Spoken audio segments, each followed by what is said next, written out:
the prayer of madness. All my life has been a chain of trials, yet fate has finally chosen to reward me. It has given me the most precious gifts of all, a son and a husband whose love asks for nothing in return. I never thought I would meet a man like Nicky. His care and quiet readiness to help make me feel safe, held, seen. Our home is warm, a sanctuary I would never trade for anything. To everyone else, I am a woman with a perfect life, no trouble, no doubt. But the truth is different. Lately, it feels as though I've been living in someone else's dream, caught in a world that isn't mine. Don't misunderstand, I love my family endlessly. Yet there is a secret I must share. Not to sound vain, yet unlike the rest, born into this world with purpose, carrying a gift many would name a curse. Evil reveals itself within every heart, and it can be erased, freed from the darkness that hunts and feeds. That power gives breath and meaning, though it also builds a wall of silence around the soul. Few suspect the shadows stirring beneath their own skin, waiting to devour. Still, the task remains to alter their fates, to cleanse the world, to make it pure once more.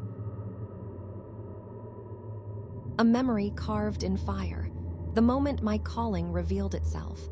16 years old, watching a demon lurking behind the eyes of a classmate. Its gaze burning through her, pierced like a heated trident. It knew it was seen, and fury shimmered beneath her skin. At times, when no one else was looking, her face twisted into a smile that didn't belong to her. Laughter followed, soundless, yet cutting, a warning that nothing could be done before the blissfully blind crowd.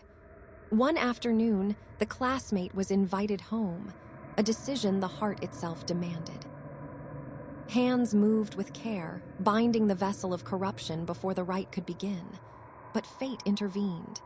The door opened too soon. A mother stood frozen, eyes wide with terror and disbelief.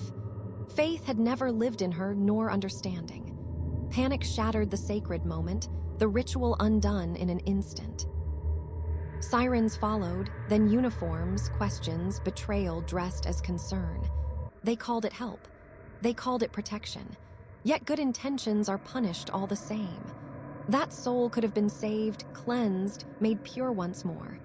Since then, they've drowned me in medicine that does more harm than healing. Pills that drain the color from thought, turn the mind to stone, make emotions flicker and die. Doctors stare with eyes that hold only disgust, not compassion. I've swallowed so many names, so many curses in the form of tablets, that I no longer remember which ones were meant to fix me. Mother used to say no man would ever want someone like me. She was wrong. Even demons can't stand against true love. Neighbor again. She's knocking. I'll open just to see if this time there's a shadow behind her smile. Today feels different, calmer. That woman used to torment me, always peeking, gossiping, complaining about a smell in the house, calling me names. But not today. She has no power over my peace. They say I'm the one who's mad, but what of her?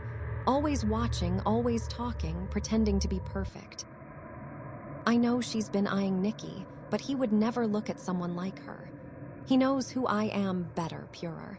I write these words because one day they will matter. This diary will bear witness to my truth.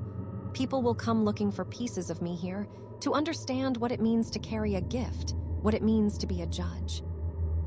Perhaps I should sound humbler, but no, I make the world better. This is not vanity. It is my mission. Nicky fell in love as if under a spell, not slowly, but all at once. Mother said he married me only because I was pregnant. Foolish woman. He knows my gift is not a sickness. For her sake, he still asks me to take the pills. He doesn't realize I stopped long ago. They dulled me, hollowed me out. At first, my husband feared the power I hold. But when he saw what I could do, he understood my purpose is to help. Evil is cunning. It attacks the weak point, whispers in the mind. The demons tried to destroy me with doctors and pills with their fake help. They sent people to silence me, to sign papers, to lock doors. But I found them. I always find them beneath the doorstep, behind the smiles, in the cries of children that echo through the night. I can never forgive what they did to me. Since the cleansing, my son has fallen silent, no more wailing, only a serene hush filling the rooms. The stillness feels sacred, not hollow. Nicky has changed as well, his touch gentler, his breath untroubled. At times, while watching him, it seems the lingering shadows withdraw from his gaze. In that fragile calm, joy and sorrow merge, and for a heartbeat the world feels whole again. The neighbor keeps knocking. She's becoming unbearable. Perhaps she had something with Nicky back when he was still possessed. If it happened, it was under dark influence, not his will. He no longer greets her, and I see how that breaks her. She knocks and pleads to come in to look, to test the purity of our peace. My blood stirs. I'll open the door. I'll put her in her place. And yet, part of me wonders, is she merely an annoying woman, or a reflection of what I've tried to forget? Perhaps the war I fight outside is only the echo of the one inside. When I open that door, I won't know who's looking back, she at me, or I at her.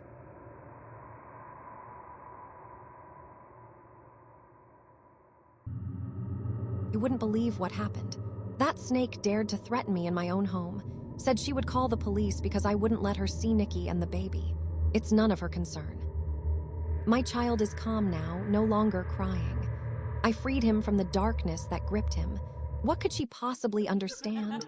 I'm sure she tried to seduce my husband, but she'll never have him. My conscience is clear. I fulfilled what fate demanded of me. Soon the family will rest. Their peace is my devotion, their calm a mirror of my own. Watching their faces, the world feels aligned again, whole and clean. Yet the neighbor lingers in thought, perhaps touched by darkness as well. There was a shadow in her eyes, it called to me. She will be saved as the others were. Goodness is my nature, purity my purpose. At last, it's clear why Nicky loves me. It's time for sleep.